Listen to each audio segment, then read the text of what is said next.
ചിക്കൻ്റെ ഈ ഒരു പാർട്ട് കഴിക്കാൻ ഒരുപാട് പേർക്ക് ഇഷ്ടമാണ് അല്ലേ? എങ്കിൽ ഈ കാര്യം ഒന്ന് അറിഞ്ഞിരുന്നോളൂ.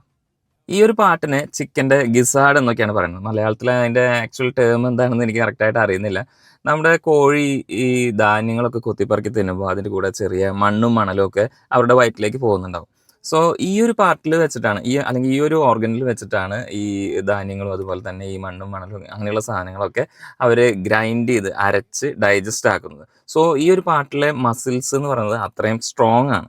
ഒരു ചിക്കന്റെ ഗിസാഡ് 30 to 40 ഗ്രാംസ് ആണ് വരുന്നത്. അതിനകത്ത് ഏകദേശം ഒരു 7 to 10 ഗ്രാംസ് ഓഫ് പ്രോട്ടീൻ ആണ് ഉള്ളത്. അതുപോലെ ഫാറ്റിന്റെ കണ്ടന്റ് ഇതിനകത്ത് വളരെ കുറവാണ്. അതുപോലെ സിങ്ക്, സെലീനിയം ഇതുപോലുള്ള എലമെന്റ്സും ഇതിനകത്ത് അടങ്ങിയിട്ടുണ്ട്. സോ എസെൻഷ്യലി ഈ ഒരു പാർട്ട് കഴിക്കുന്നത് നോർമൽ ആൾക്കാർക്കൊക്കെ വളരെ നല്ലതാണ്. ബട്ട് ഇപ്പോൾ നിങ്ങൾക്ക് ഗൗട്ട് ഉണ്ടെന്ന് വിചാരിക്കുക. ഗൗട്ട് എന്ന് പറയുന്നത് ആർത്രൈറ്റിസിൻ്റെ ഒരു ടൈപ്പാണ്.